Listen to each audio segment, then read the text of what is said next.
Olá!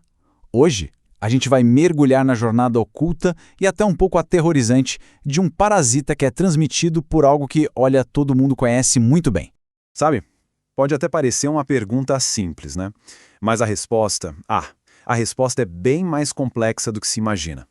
Uma picadinha de nada pode ser o comecinho de um processo bem longo, silencioso e, o pior, com consequências desastrosas.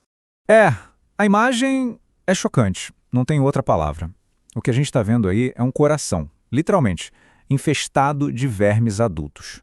Esse é o resultado final da dirofilariose. E olha, essa imagem já deixa bem claro o quão sério é o assunto que a gente vai desvendar agora. Ok, então, vamos mergulhar de cabeça nisso. E para começar, a gente precisa falar do nosso primeiro personagem, digamos assim, o mosquito. Ele não é o vilão principal da história, não, mas é como se fosse um cúmplice, sabe? Essencial e, claro, involuntário nesse drama todo. A palavra-chave aqui é vetor. É isso que o mosquito é. Ele funciona como um sistema de transporte, uma ponte biológica mesmo. Pensa bem, sem ele, o ciclo de vida desse parasita simplesmente não conseguiria continuar. Ele é aquela peça fundamental que liga todos os pontos da história. E essa imagem aqui ilustra perfeitamente esse papel.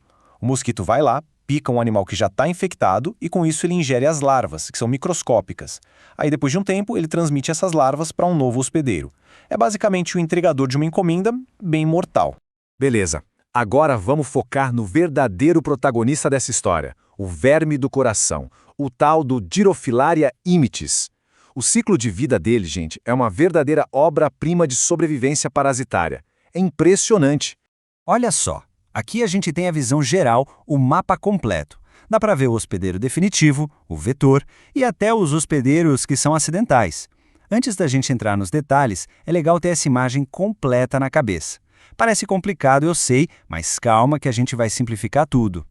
Então, o ponto central é esse processo aqui em 4 passos. Tudo começa com as microfilárias, lá no sangue. Elas precisam passar pelo mosquito para se tornarem, digamos, perigosas, infectantes. Depois disso, são depositadas na pele de um outro animal e pronto, entram no corpo. É uma estratégia de sobrevivência, assim, incrivelmente eficiente.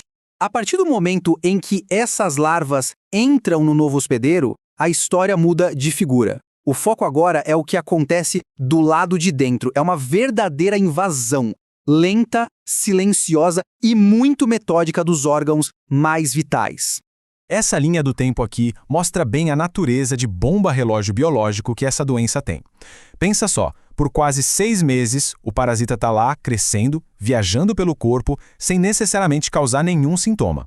Quando o ciclo finalmente se completa, o estrago já pode ser bem grande. E o pior, os vermes adultos podem viver por anos lá dentro, continuando o problema. E só para ter uma ideia da escala física dessa invasão, esquece aquela imagem de parasitas microscópicos. Na fase adulta, a gente está falando de vermes que podem chegar a mais de 30 centímetros de comprimento. Imagina isso ocupando o espaço dentro do coração e das principais artérias. E tudo começa assim, de um jeito invisível a olho nu. Milhares dessas pequenas larvas, as tais microfilárias, circulando ali na corrente sanguínea de um animal infectado, só esperando um mosquito aparecer para continuar a jornada delas. E o resultado final é esse. O contraste é absurdo, né? A gente vai do microscópico para o macroscópico, de uma coisa invisível no sangue para essa obstrução física, maciça, bem no centro do sistema circulatório. Isso aqui ilustra de uma forma brilhante como a doença progride. Ok, vamos avançar um pouco e entender como é que o corpo do hospedeiro reage a essa invasão. O que essa presença física dos vermes acaba causando para os órgãos e para o funcionamento do organismo como um todo.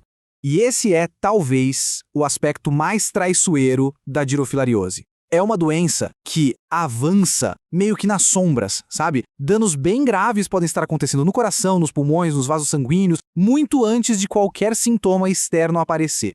Essa lista de sinais clínicos mostra bem a progressão da coisa. Começa com nada, nenhum sintoma, depois evolui para uma tosse, daquelas que pode ser facilmente ignorada, né? E isso pode terminar em quadros gravíssimos de insuficiência cardíaca, tipo dificuldade para respirar, acúmulo de líquido e até mesmo colapso. Aqui a gente vê uma conexão direta, claríssima, entre causa e efeito. De um lado, um cão com ascite, essa barriga d'água, o abdômen inchado por causa do líquido. Do outro lado, a causa disso, os vermes entupindo as artérias pulmonares. Isso sobrecarrega o coração e acaba levando a esse acúmulo de líquido. É a manifestação externa de uma verdadeira catástrofe interna. O ponto mais importante aqui é que o dano não fica só num lugar. A insuficiência circulatória que os vermes causam afeta o corpo inteiro. O fígado, os rins, órgãos que dependem de um bom fluxo de sangue para funcionar direito, eles também sofrem as consequências. Isso faz da dirofilariose uma doença que ataca o sistema todo de verdade. Até agora, a gente focou bastante no cão, né? Mas a jornada desse parasita não para por aí, não. Vamos expandir um pouco o nosso foco para ver como outras espécies, inclusive a nossa, se encaixam nessa história toda. Primeiro, vamos entender o conceito de hospedeio definitivo. Basicamente, é o ambiente perfeito para o parasita fechar o seu ciclo de vida. No caso do verme do coração, os cães são esses hospedeiros ideais. É neles que o parasita consegue se reproduzir e criar uma nova geração de microfilárias. E aí entra um outro conceito, o de hospedeiro acidental. Isso acontece quando o parasita infecta um organismo que não era o seu alvo principal. O corpo desse hospedeiro não é o ideal, sabe? Então, geralmente o parasita não consegue se reproduzir, mas a simples presença dele ali já pode causar problemas de saúde. E olha, a lista de hospedeiros acidentais é surpreendentemente longa e bem variada. Inclui outros pets, como gatos e furões, mas também animais selvagens, tipo lobos, e até mesmo grandes felinos e mamíferos marinhos.